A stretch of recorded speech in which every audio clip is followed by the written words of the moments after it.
حضور کی خوشخبری یہ ہے ثم تکون خلافۃ علی منہاج النبوہ، پھر ایک دور آئے گا خلافت علی منہاج النبوہ کا. یہ محمد الرسول اللہ کی نوید ہے. وہو صادق المصدوق، وہ سچے ہیں، ان کی صداقت پر خود اللہ گواہ ہے. لہذا وہ دور آ کر رہے گا، اس میں کسی بھی بندہ مومن کے لیے کسی شک و شبے کی کوئی گنجائش نہیں. اگلی حدیث اگلی سنیے. اب جب یہ دور آئے گا تو عالمی ہوگا، جیو ورلڈ آرڈر نہیں ہوگا، جسٹ ورلڈ آرڈر ہوگا.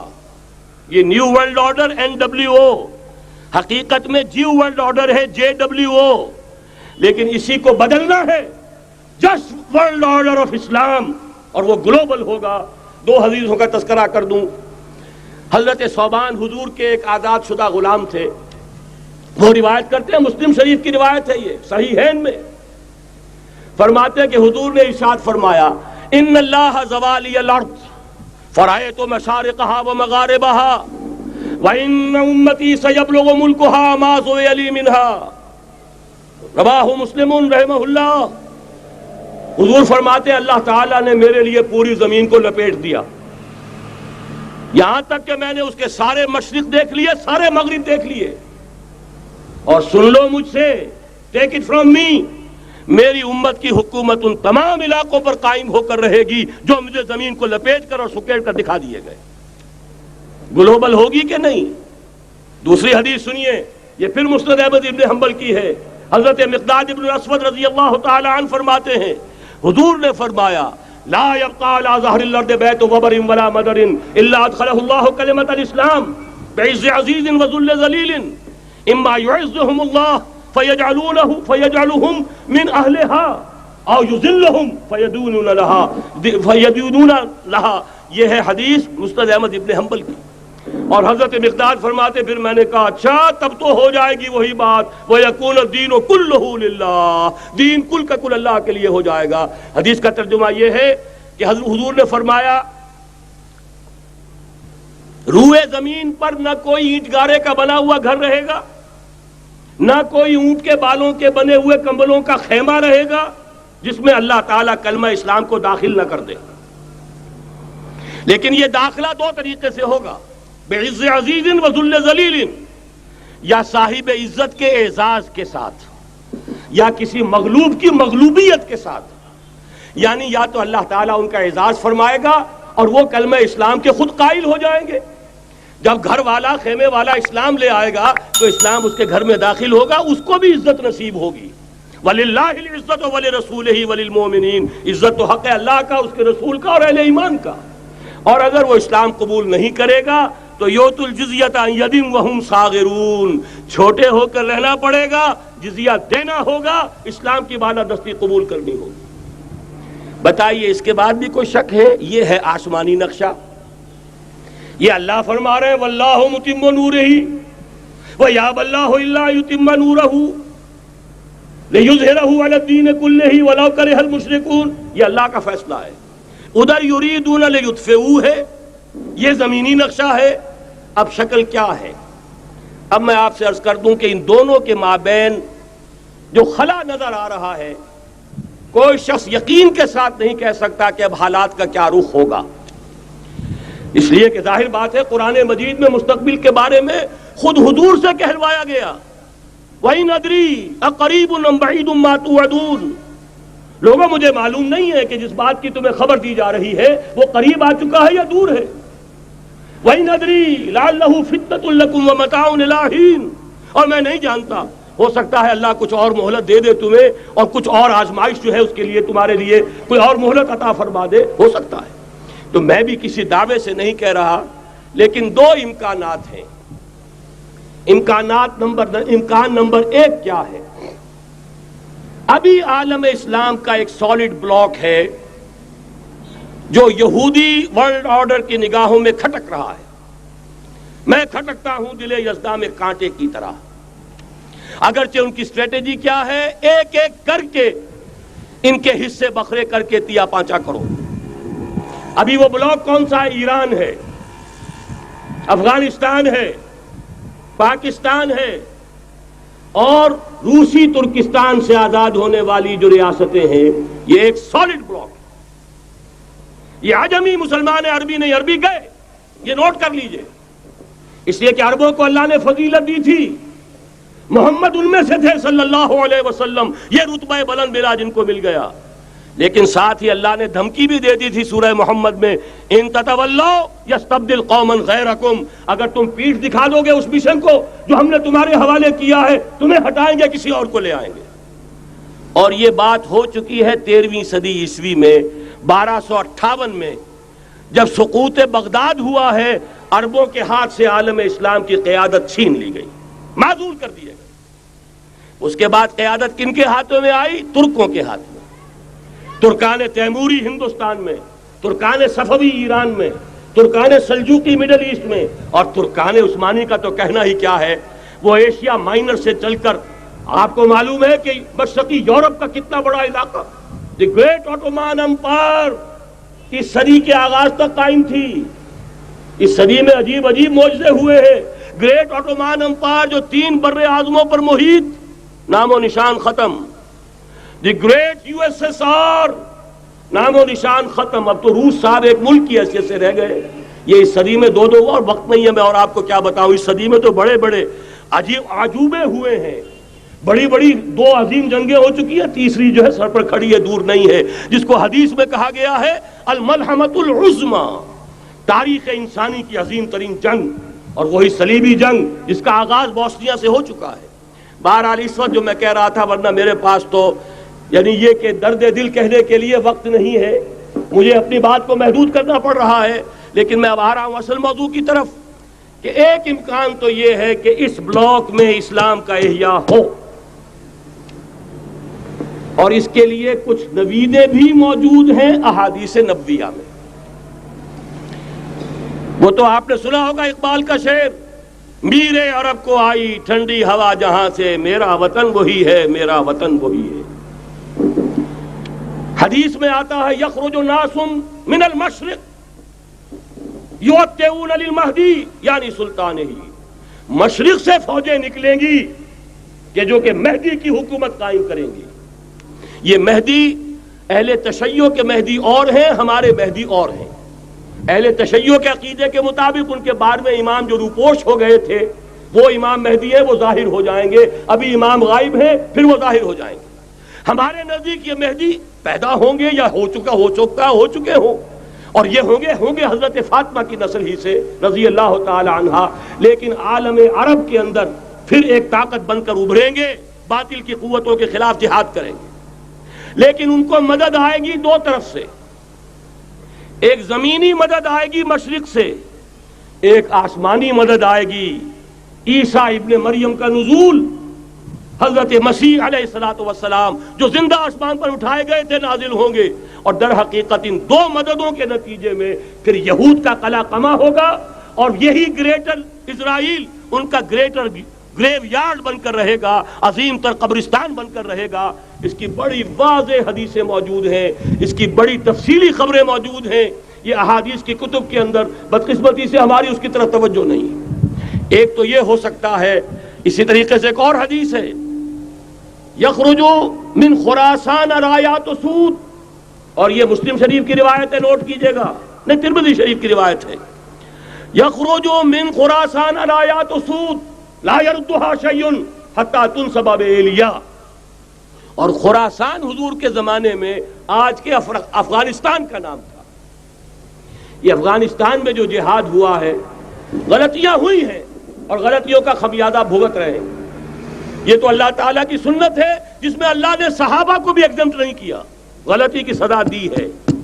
35 صحابہ کی غلطی غزوہ احد میں ہوئی، جہاں سے حکم تھا کہ مت ہٹنا، 50 میں سے 35 ہٹ گئے، نتیجہ کیا نکلا؟ فتح شکست میں بدل گئی، 70 صحابہ شہید ہو گئے۔ اللہ تعالیٰ نے فرمایا وَلَقَدْ صَدَقَكُمُ اللَّهُ وَعْدَهُ إِذْ تَحُسُّونَهُم بِإِذْنِهِ حَتَّى إِذَا فَشِلْتُمْ وَتَنَازَعْتُمْ فِي الْأَمْرِ وَعَصَيْتُمْ مِن بَعْدِ مَا أَرَاكُم مَّا تُحِبُّونَ۔ مسلمانوں، ہم سے گلہ نہیں کر سکتے، ہم نے اپنا وعدہ سچا کر دکھا دیا تھا جبکہ تم انہیں گاجر مولی کی طرح کاٹ رہے تھے، لیکن جب تم ڈھیلے پڑ گئے، تم نے ڈسپلن کو توڑا، تم نے اختلاف کیا، تو سزا دی ہم نے۔ تو اگر صحابہ کرام رضوان اللہ تعالی علیہ مجمعین، خیر الناس بعد الانبیاء، پوری نوع انسانی کے اندر انبیاء کے بعد بلند ترین انسان، اگر ان کی بھی غلطی کا خمیازہ جو ہے اللہ نے چکھایا، کیوں چکھایا؟ ضروری تھا، آئندہ کے لیے سبق ہو جائے۔ یہ وَلِيُمَحِّصَ مَا فِي قُلُوبِكُمْ، تاکہ تمہارے دلوں کے اندر اگر کہیں کوئی کھوٹ ہے اور پاک کر دیں ہم۔ اس لیے بہرحال غلطیاں ہوئی ہیں افغانستان میں، ایک امام کے ساتھ بیعت نہیں تھی، بلکہ بدقسمتی اور بڑھ کر یہ ہے بیعت کر کے توڑ دی۔ عبد الرسول سیاف صاحب کے ہاتھ پر ہمارے پاکستان کے 7 گروپ جو تھے، انہوں نے عین حرم میں بیٹھ کر بیعت کی اور پاکستان آ کر بیعت توڑ دی۔ سزا اس کی مل رہی ہے، آپس کی خانہ جنگی یوں ہی نہیں ہو رہی، کوئی سبب ہے، لہذا یہ سزا تو ملے گی، لیکن جتنا خون یہاں پر خلوص کے ساتھ دیا گیا ہے اس کی مقدار بھی کم نہیں ہے، یہاں سے خیر برآمد ہوگا۔ اور دوسری بات اپنے بارے میں نوٹ کر لیجئے، یہ پاکستان، بچا کھچا Pakistan, what remains of Pakistan, یہ اصل میں ہے کیا؟ مولانا بہت خوبصورت انداز میں فرما رہے تھے، یہ 313 نہیں تھے، اسلام تھا۔ اسی طرح نوٹ کیجئے، پاکستان نہیں ہے، 4 صدیوں کی تجدیدی مساعی کا حاصل ہے۔ آپ نے کبھی نوٹ کیا ختم نبوت کے بعد اب سب سے اونچا منصب کس کا ہے؟ مجددین۔ سنن ابی داؤد کی روایت، ان اللہ یبعث فی ہذہ الامہ علی راس کل 100 عام من یجدد لها دینہا۔ اور نوٹ کیجئے کوئی بات ہے، 1000 برس تک سارے مجدد عالم عرب میں پیدا ہوئے، جیسے ہی دوسرا 1000 سال شروع ہوا، الف ثانی کا مجدد اعظم شیخ احمد سرہندی کہاں تھا؟ صنم خانہ ہند میں حاضر ہوا۔ میں شیخ مجدد کی لحد پر، وہ خاک کے ہے زیر فلک مطلع انوار، گردن نہ جھکی جس کی جہانگیر کے آگے، جس کے نفس گرم سے ہے گرمی اعراض۔ وہ پھر 12ویں صدی کا مجدد اعظم امام الہند شاہ ولی اللہ دہلوی، 13ویں صدی کا مجدد اعظم سید احمد بریلوی، اس کے خون کا امین اور اس کے ساتھ کے شہداء کے خون کا امین، ان کے جسموں کا امین آپ کا خطہ ہزارہ، آپ کا خطہ سوات، اس میں ان کی جانیں ہیں جو دی گئی ہیں۔ اور وہ نہایت میں آپ سے عرض کر دوں، دور صحابہ کے بعد اتنا خالص اسلامی جہاد پوری مسلمان تاریخ میں نہیں ملے گا جتنا وہ تحریک شہیدین کا تھا۔ 14ویں صدی ہجری میں شیخ الہند جیسا مجاہد اعظم کہ انگریز نے گرفتار کر کے قید بھی کیا ہے، تو کہاں؟ ہندوستان میں نہیں، کہاں؟ جزیرہ سائرس، کیا نام تھا؟ مالٹا، جزیرہ مالٹا بحر روم میں۔ اقبال کے نفس سے ہے لالے کی آگ تیز، ایسے غزل سرا کو چمن سے نکال دو۔ کہیں ہندوستان کی کسی جیل میں ہوا تو شاید اس کے نفس کی گرمی ہی سے کوئی حرارت پیدا ہو جائے۔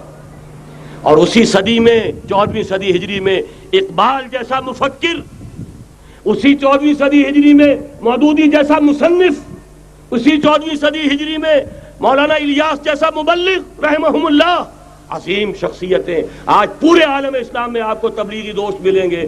یہ کہاں سے شروع ہوئی تحریک؟ دہلی کی ایک چھوٹی سی مسجد سے، وہ مسجد بنگلے والی اب تو بڑی عالیشان ہو گئی ہے، جب وہاں شروع ہوا تھا کام بڑی چھوٹی سی مسجد۔ یہ سارے کام یہاں کیوں ہوئے؟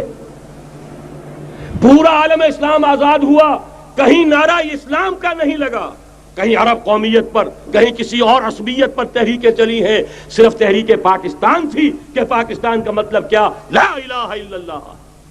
کوئی سبب ہے کہ یہاں قرارداد مقاصد پاس ہوئی، حاکمیت اللہ کی ہے، کہ اکبر نام لیتا ہے خدا کا اس زمانے میں۔ یہ سارا ماضی سامنے رکھیے اور حضور کی دی ہوئی پیشین گوئیوں کا مستقبل سامنے رکھیے، ان دونوں سے ثابت ہوتا ہے اس خطہ ارضی سے کچھ ہونا ہے۔ اگرچہ بھٹکے ہوئے ہیں لیکن کبھی بھولی ہوئی منزل بھی یاد آتی ہے راہی کو، اور بھٹکے ہوئے آہو کو پھر سوئے حرم لے چل، اس کی ضرورت ہے مسلمان کو پھر اس کا مقصد یاد دلایا جائے۔ پاکستان اس لیے نہیں بنایا گیا تھا کہ ہمارے ہاں ٹاٹے اور برلے نہیں تھے تو ہمارے پاس اس کے بھی باپ وجود میں آ جائیں، اس لیے تو نہیں بنایا گیا تھا۔ پاکستان اس لیے نہیں بنایا گیا تھا کہ جاگیرداروں کی جاگیرداریاں محفوظ ہو جائیں، پاکستان اس لیے تو نہیں بنایا گیا تھا اور یہ کہ نمازیں اور مسجدیں تعمیر ہو جائیں، مسجدیں تو امریکہ میں تعمیر ہو رہی ہیں، عالی شان سے عالی شان، اس لیے پاکستان نہیں بنا تھا۔ آج بھی مسلمان، میں معذرت سے عرض کر رہا ہوں مولانا سے، آج بھی بھارتی مسلمان کی ایوریج نمازی ہونے کے اعتبار سے پاکستانی مسلمان سے کہیں بہتر ہے۔ آج بھی برقع نظر آ جائے گا تو ہندوستان میں نظر آ جائے گا۔ میں نے اپنی آنکھوں سے دیکھا چند سال پہلے، جب مکہ مسجد حیدرآباد دکن میں 3 دن مسلسل میری تقریریں ہوئی ہیں، 10,000 مرد اور 5,000 خواتین، اور ان میں سے کوئی بغیر برقعے کے نہیں تھی۔ ایک سیلاب نظر آ رہا تھا برقعوں کا کہ جب جلسہ ختم ہوا ہے رات کے 12 بجے 3 دن تک متواتر۔ یہاں کہاں نظر آئے گا برقع آپ کو؟ یہاں تو جس کے بعد 2 پیسے ہو گئے اس نے سب سے پہلے برقع اتار کے پھینک دیا۔ معلوم اچھی طرح سمجھ لیجئے، یہ چیزیں تو وہاں زیادہ ہیں یہاں کی نسبت۔ اصل ضرورت تھی کہ یہاں اس نظام کو قائم کیا جائے، وہ نظام عدل اجتماعی، وہ جس میں حریت ہو، جس میں عام آدمی بھی خلیفہ وقت کو ٹوک سکے۔ یہ کرتا کیسے بن گیا؟ ایک خاتون بھی کھڑی ہو کر دامن پکڑ لے، عمر تمہیں کیا حق ہے کہ ہمارے مہر کے اوپر پابندی لگا رہے ہو، جبکہ اللہ نے نہیں لگائی۔ اللہ قرآن میں قنطارہ کا لفظ استعمال کر رہا ہے۔ ڈھیروں سونا دے دے کوئی شخص اپنی بیوی کو مہر کے اندر، طلاق دیتے وقت اس میں سے کچھ نہیں لے سکتا، آپ کون ہوتے ہیں ہمارے حق کے اوپر پابندی لگانے والے؟ اور عمر نے کہا، آج ایک بڑھیا نے وہ اب عمر کو دین سکھایا، آرڈیننس واپس۔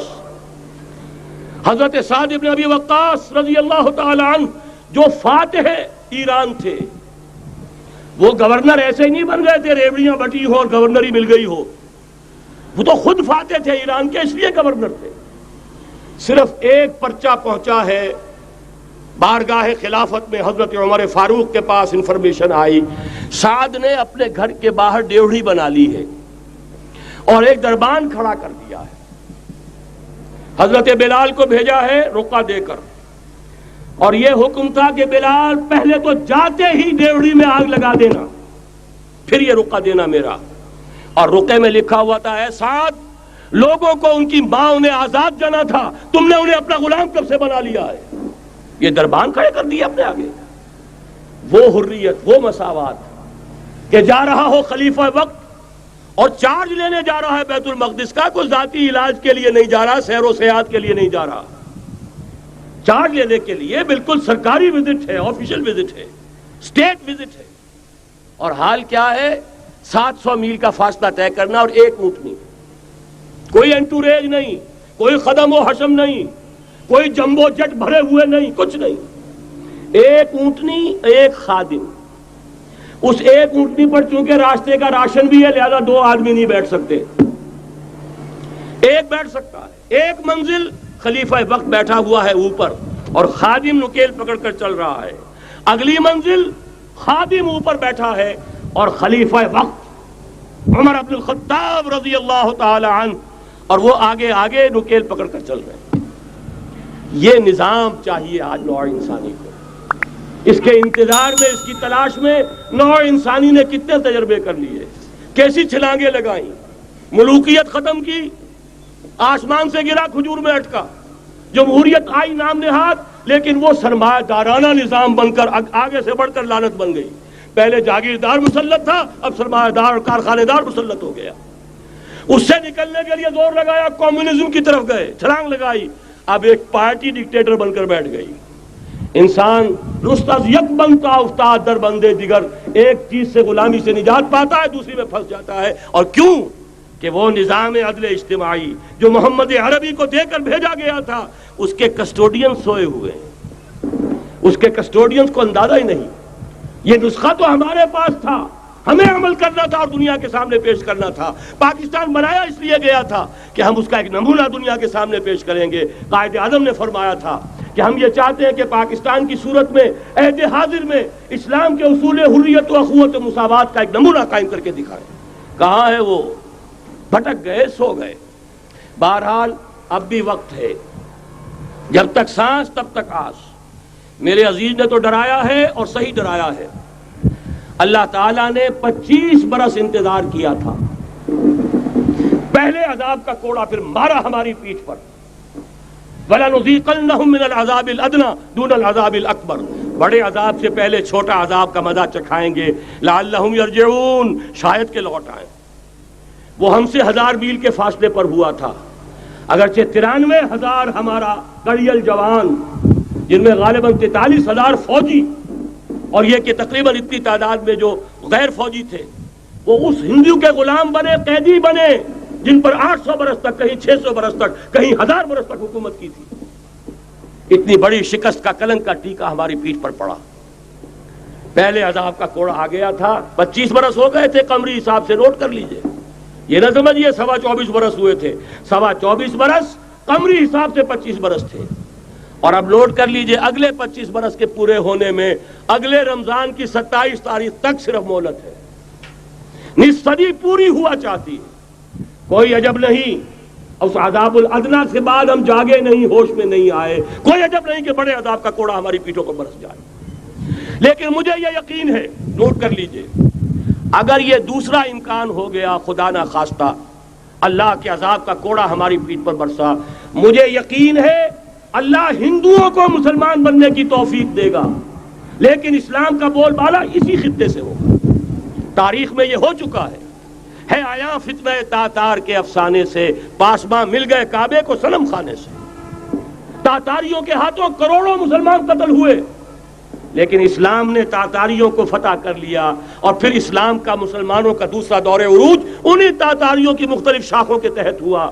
وہ تاتاری ہی تو تھے، وہ سارے ہورس، ٹرکش ہورس، ترکان تیموری، ترکان صفوی، ترکان سلجوقی، ترکان عثمانی، وہی تو سٹاک تو وہی ہے آیا فتنہ تاتار کے افسانے سے، پاسباں مل گئے کعبے کو صنم خانے سے، اس لیے کہ حضور نے فرمایا مشرق سے ہوگا، یہاں سے فوجیں چلیں گی، تو کوئی عجب نہیں۔ بہرحال یہ دو امکانات ہیں، لیکن اس کا فیصلہ تیرے ہاتھوں میں ہے، دل یا بدن، سیدھی بات۔ اگر تو اب بھی ہم ٹھیک ہو جائیں، جاگ جائیں، ہوش میں آ جائیں، قوم یونس کی طرح توبہ کر لیں، تو بغیر عذاب کے کوڑے کے رحمت خداوندی ہم پر سایہ کرے گی۔ اگر ہم نہ جاگے تو وہ عذاب کا کوڑا آئے گا۔ یہ نہیں میں کہہ سکتا ان ادری قریب بعید ما توعدون، یہ میں نہیں کہہ سکتا، یقین کے ساتھ جانتا ہوں کہ آئے گا، لیکن یہ کہ اس کے بعد بھی یہیں سے بول بالا ہوگا۔ اگر ہمارے ذریعے نہیں تو ان کے ذریعے سے، جو ہمیں شکست دے کر پھر اسلام قبول کر لیں گے، لیکن کیوں نہ پہلے ہی راستے پر چلنے کی کوشش کریں۔ جی تو فرینڈز، یہ آپ سن رہے تھے ڈاکٹر اسرار احمد صاحب کا بیان کہ تیسری جنگ عظیم کے حوالے سے، کہ تیسری جنگ عظیم ہمارے سر پر آ چکی ہے، اس کی تمام نشانیاں، تمام باتیں پوری ہو چکی ہیں۔ بہت زبردست بیان، بہت انفارمیٹیو بیان، امید ہے کہ آپ کو اچھا لگا ہوگا، آپ کی معلومات میں بھی اضافہ ہوگا۔ اگر آپ کو یہ ویڈیو اچھی لگی ہے تو اس کو لائک کیجئے، کمنٹ کیجئے، اور ساتھ ہی اپنے دوستوں تک بھی شیئر کیجئے گا۔ اگر آپ نے ابھی تک میرے چینل کو سبسکرائب نہیں کیا تو جلدی سے اس کو سبسکرائب کر لیجئے، اور ساتھ ہی بیل کے آئیکن کو ضرور کلک کیجئے گا تاکہ ہر نئی آنے والی ویڈیو آپ تک پہنچائی جا سکے۔ بہت شکریہ۔